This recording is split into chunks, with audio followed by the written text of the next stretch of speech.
बिस्मिल्लाहिर्रहमानिर्रहीम। अस्सलाम वालेकुम। कैसे हैं आप सब लोग? उम्मीद करता हूँ खैरियत से होंगे, खुशबाश होंगे। मैं बिल्कुल ठीक हूँ अल्हम्दुलिल्लाह। एक बार फिर से हाज़िर हूँ एक नई वीडियो के साथ। आज हम बनाने जा रहे हैं जी करी पकौड़ा। बहुत ही मज़े के बनते हैं और बनाना भी बहुत ही ईजी है। वीडियो स्टार्ट करने से पहले जस्ट एक रिक्वेस्ट है, चैनल पे नए आए हैं तो चैनल को सब्सक्राइब कर लें और बेल के आइकन पे भी क्लिक कर लें ताकि नेक्स्ट जो भी मैं रेसिपी की वीडियो डाल रहा हूँ फ़ौरन उसका नोटिफिकेशन आपको मिल सके। तो चलिए जी, बगैर किसी देरी के वीडियो को स्टार्ट करते हैं और देखते हैं कि हमें किन किन चीज़ों की ज़रूरत है और ये कैसे बनाई जाती है। सबसे पहले एक पतीली में आप थोड़ा सा पानी ले लें और इसको आप हल्का सा गर्म होने दें। जैसे ही हल्का सा गर्म हो जाएगा, इसमें बारीक कटे हुए प्याज, बाटे हुए टमाटर और सब्ज़ मिर्च अपने हिसाब से क्वांटिटी जितनी भी आप यूज़ कर रहे हैं बारीक काट लें और वो ऐड कर लें। और इसको हमने अब नरम करना है, पकाना है इसको पानी के अंदर ही और अच्छी तरह से नरम कर लेना। फ्लेम को आपने बिल्कुल मीडियम रखना है, हाई नहीं करना। मीडियम फ्लेम पे इसको हम अच्छी तरह से दम पे पकाएंगे, यानी कि इसके ऊपर ढकना देके हम पकाएंगे। और एक बात का ख्याल रखिए, इसमें आपने नमक ऐड कर लेना है इस टाइम पे। 1 टीस्पून जितना भी आप अपने हिसाब से नमक ऐड कर लें और इसको अच्छी तरह से मिक्स कर लें। हमेशा की तरह मैं एक चीज़ फिर भूल गया था, वो मैंने बाद में ऐड किया है। आपने 1 चम्मच के करीब इसमें जिंजर और गार्लिक पेस्ट भी ऐड कर लेना है नमक के साथ ही। और आपने इसको तकरीबन 3 से 4 मिनट के आपने अच्छी तरह से मीडियम फ्लेम पे पकाना है, जब तक के लिए इसका पानी ख़त्म नहीं हो जाएगा और ये सारा मसाला अच्छी तरह से नरम नहीं हो जाएगा। देख सकते हैं तकरीबन 3 से 4 मिनट के बाद इसका जो पानी है वो अच्छी तरह से खुश्क हो चुका है और हमारा जो मसाला था वो अच्छी तरह से नरम हो गया हुआ है। तो जैसे ही आपके प्याज और टमाटर अच्छी तरह से नरम हो जाएंगे, गल जाएंगे, इसी टाइम पे आपने इसमें घी ऐड कर देना है। घी या ऑयल कुछ भी आप यूज़ कर लें। 1 कप के करीब इसमें मैं घी ऐड कर रहा हूँ और इसको मैंने तकरीबन 1 से 2 मिनट के लिए पकाना है ताकि इसमें जो भी पानी मौजूद है वो अच्छी तरह से खुश्क हो जाए। जैसे ही आपको लगे कि पानी अच्छी तरह से खुश्क हो चुका है, इसी टाइम पे आप बाकी मसाले ऐड कर लें, जिसमें सब्ज़ सुर्ख मिर्च है जो कि 2 चम्मच के करीब आएगी। अपने हिसाब से आप मसाले कम या ज़्यादा कर सकते हैं। और इसी के साथ हल्दी जाएगी आधा चम्मच के करीब। और इस मसाले को आपने अच्छी तरह से भून लेना है आप, जब तक के लिए एक जान नहीं हो जाएंगे। 3 से 4 मिनट्स को दें मीडियम फ्लेम पे और अच्छी तरह से भून लें। जब तक कि आप ये मसाले बन रहे हों, उसी टाइम पे आप अपनी करी के लिए लस्सी तैयार कर लें, जिसमें आप आधा किलो के करीब दही ले लें और इसमें तकरीबन 2 से 2.5 लीटर के करीब इसमें पानी ऐड करके उसको अच्छी तरह से आप फेंट लेंगे। और जबकि आपकी लस्सी अच्छी तरह से तैयार हो जाए, उसी टाइम पे आप इसमें बेसन ऐड कर लें। बेसन तकरीबन 150 ग्राम के करीब इसमें मैंने यूज़ किया था। मेरे से एक गलती हुई थी, मैंने वो छान के नहीं यूज़ किया। आप इसको छान लीजिएगा अच्छी तरह से, नहीं तो वो अच्छी तरह से मिक्स नहीं होगा। छान लेंगे तो वो उसी टाइम पे उसमें मिक्स हो जाएगा अच्छी तरह से। जैसे ही 2 से 3 मिनट गुजरें और आपका मसाला अच्छी से तैयार हो जाए, उसी टाइम पे इसमें आप जो आपने मिक्सचर तैयार किया हुआ है बेसन और लस्सी का, वो आप इसमें ऐड कर देंगे और इसको आप बिल्कुल मीडियम फ्लेम पे पकने देंगे तकरीबन 1.5 से 2 घंटे के लिए। इतना इसको मिनिमम टाइम लगता है अपनी करी को तैयार होने में। बिल्कुल मीडियम फ्लेम पे ये पकती है, फ्लेम हाई नहीं होनी चाहिए। फ्लेम आपकी मीडियम होगी तो बहुत ही मज़े की करी। जबकि आपकी करी अभी तैयार हो रही है, तकरीबन 1 घंटा गुजर चुका था। उसी दरमियान में मैंने चेक किया है कि अब मैं पकौड़े का सामान तैयार कर लेता हूँ, जिसके लिए मैंने बारीक बैंगन काटे हैं और बारीक आलू काटे हैं और प्याज काटे हैं। ये 3 चीज़ों का मैं फ़िलहाल पकौड़े बना रहा हूँ और इसी के ऊपर मैं अब बेसन ऐड कर रहा हूँ। अपने हिसाब से कम या ज़्यादा आप ऐड कर सकते हैं। पानी का इस टाइम पे आपने खास ख्याल रखना है, पानी ऐड नहीं करना, क्योंकि हमारे जो प्याज और आलू होते हैं वो अपना पानी बिल्कुल छोड़ते होते हैं। 1 से 2 घंटे के लिए आप इसमें रख रहे हैं तो वो अपना पानी ज़रूर छोड़ेंगे। और इसी टाइम पे अपने हिसाब से आप इसमें स्पाइसेस ऐड कर लें, जिसमें सुरख मिर्च है, नमक है, हल्दी है, गरम मसाले का पाउडर है और ज़ीरा पाउडर है।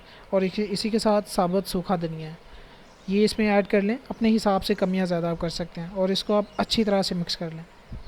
ये एंड पे सूखा धनिया ऐड किया है साबुत और इसको आप अच्छी तरह से मिक्स कर लें। आप इसमें सब्ज़ मिर्च ऐड कर लें बारीक कटी हुई और एंड पे धनिया ऐड कर लें और इस सारे मिक्सर को आपने अच्छी तरह से मिक्स करके इसको रख देना है तकरीबन 1 घंटे के लिए, क्योंकि करी में अभी 1 घंटा हो। टोटल टाइम जो अब तक गुजर चुका है वो 1.5 घंटा गुजरा हुआ है और हमारी जो करी है वो अभी तैयार नहीं हुई। इसमें पानी मौजूद है काफ़ी ज़्यादा, तो इसको मज़ीद आधे घंटे के लिए हम मज़ीद रखेंगे। देख घंटे गुजर चुके हैं और हमारी जो करी है वो अल्हम्दुलिल्लाह बहुत ही मज़े की तैयार हो चुकी है। और इसका जो पानी था वो बिल्कुल ख़त्म हो चुका है। एंड पे जो स्पाइसेस दो ऐड करने हैं उसमें गरम मसाले का पाउडर है और सूखी धनिया का पाउडर है। ये दो चीज़ें एंड पे आप ऐड करेंगे, हमारी करी जो है वो बिल्कुल रेडी है। अल्हम्दुलिल्लाह बहुत ही मज़े की करी तैयार हुई है हमारी। देख सकते हैं बिल्कुल ही थिक है और इसका जो पानी है वो अल्हम्दुलिल्लाह अच्छी तरह से खुश्क हो चुका है। अब आ जाते हैं जी पकौड़ों की तरफ। देख सकते हैं कि हमारा जो पेस्ट है उसमें मैंने बिल्कुल भी पानी ऐड नहीं, प्याज का और जो आलू का पानी था उसकी मदद से ही हमारा जो पेस्ट है वो बिल्कुल रेडी हो चुका है। साथ ही आपने ऑयल गर्म कर लेना है हल्का सा। हमारे पास दो मेथड होते हैं, या तो आप चम्मच की मदद से इसमें, वो थोड़ा सा मुश्किल लगता है, और दूसरा तरीका होता है हाथ की मदद से, वो मेरे लिए बहुत ही ईजी है। हाथ की मदद से आप थोड़ा सा इसका पेस्ट पकड़ते जाएं और ऑयल में डालते जाएं।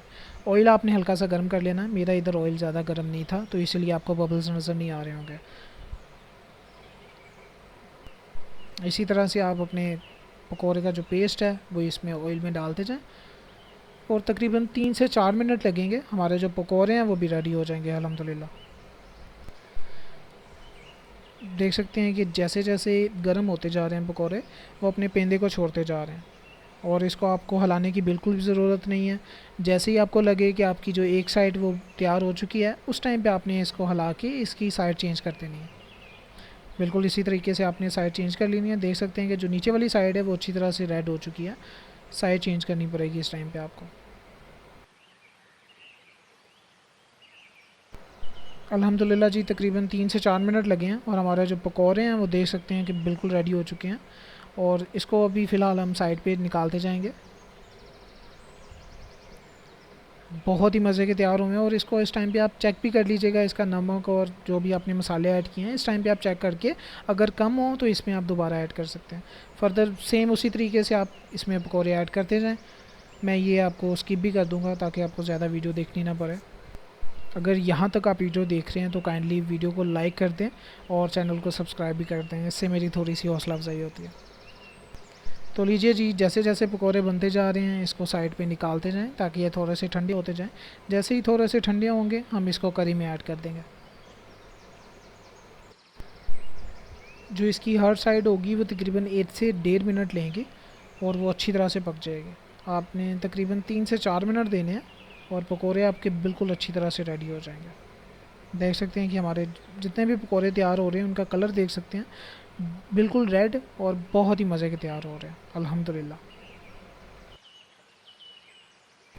लीजिए जी, दूसरी बार जो हमारे पकौड़े थे वो भी तैयार हो चुके हैं अल्हम्दुलिल्लाह। बहुत ही मज़े के तैयार हुए हैं, इसीलिए आप देख सकते हैं कि जो इससे पहले तैयार हुए थे वो तो ख़त्म हो चुके हैं, करी में ऐड नहीं हुए। कोई भी आ रहा है उठा के पकौड़ा और अपने साइड निकलता जा रहा है, इतने मज़े के तैयार हो अल्हम्दुलिल्लाह। पकौड़ों के साथ हमेशा यही नाइंसाफ़ी होती है, जो पहली बार बनते हैं वो करी की किस्मत में नहीं होते। तो लीजिए जी, सारे पकौड़े मैंने इसी तरह से तैयार कर लिए हैं। कुछ मैंने इसमें मैं ऐड कर लिए थे और बाकी जो मैंने एंड पे बनाए हैं वो भी इसमें मैं ऐड कर रहा हूँ और इसको हम वैसे ही इसके ऊपर ढकना दे देंगे। इसी के साथ एंड पे हमने जो तड़का लगाना है इसका, वो ज़ीरे का तड़का हम लगाएंगे। ऑयल वही हमने यूज़ किया पकौड़ों में ऐड किया था, उसमें से थोड़ा सा ऑयल निकाल के उसमें थोड़ा सा हमने ज़ीरा ऐड किया है और बिल्कुल मीडियम फ्लेम पे इसको हमने पकने दिया है। गोल्डन ब्राउन करना है इसको, हमने जलाना नहीं है इस टाइम पे, इस बात का ख्याल रखिएगा। बिल्कुल गोल्डन ब्राउन करना है। जैसे ही आपको लगे कि गोल्डन ब्राउन हो चुके हैं, आपने बिल्कुल इसी तरह से ये ऑयल पकड़ लेना है और आपने करी में ऐड कर देना है। बिल्कुल इसी तरीके से आपने वही ऑयल को अच्छी तरह से मिक्स करके और वो ज़ीरा और ऑयल आपने करी में ऐड कर देना है। और हमारी जो करी है वो अल्हम्दुलिल्लाह इस टाइम पे बिल्कुल रेडी हो चुकी है। पकौड़ा करी बहुत ही मज़े की तैयार हुई है और देख सकते हैं कि कितनी थिक तैयार हुई है। हमारे जो पकौड़े हैं वो भी अल्हम्दुलिल्लाह बहुत ही स्पाइसी और बहुत ही मज़े के तैयार हुए हैं। आप में से किन किन को करी पसंद है मुझे ज़रूर बताइएगा, और अगर करी की वीडियो अच्छी लगी है तो मुझे ज़रूर बताइएगा कमेंट करके, और अगर अच्छी लगी है तो अपने फैमिली मेम्बर्स के साथ, अपने फ्रेंड्स के साथ ज़रूर शेयर किया करें और लाइक ज़रूर कर दिया करें, इससे मेरी थोड़ी सी हौसला अफजाई होती है। चैनल पे नए आए हैं तो काइंडली चैनल को सब्सक्राइब कर लें और बेल के आइकन पे भी क्लिक कर लें ताकि नेक्स्ट जो भी मैं रेसिपी की वीडियो डाल रहा हूँ फ़ौरन उसका नोटिफिकेशन आपको मिल सके। और इस वीडियो के लिए जो लाइक्स का टारगेट है वो 50 है, 50 मुझे उम्मीद है आप लोग ज़रूर कर लेंगे। और इसी के साथ जो हमारे सब्सक्राइबर्स हैं वो भी अल्हम्दुलिल्लाह 600 तक पहुँच रहे हैं। हमने जल्दी से जल्दी 1K के करीब पहुँचना है, तो इसके लिए सब्सक्राइब बहुत ज़रूरी है। तो ठीक है जी, अब मिलते हैं नेक्स्ट वीडियो में। तब तक के लिए अपना बहुत ज़्यादा ख्याल रखिएगा, मुझे भी अपनी दुआओं में याद रखिए। अल्लाह ताला आपको ढेर सारी खुशियाँ दे और आपको हर बुराई से दूर रखे। मुझे यानी अपने दोस्त उस्मान को दीजिए इजाज़त। अल्लाह हाफिज़।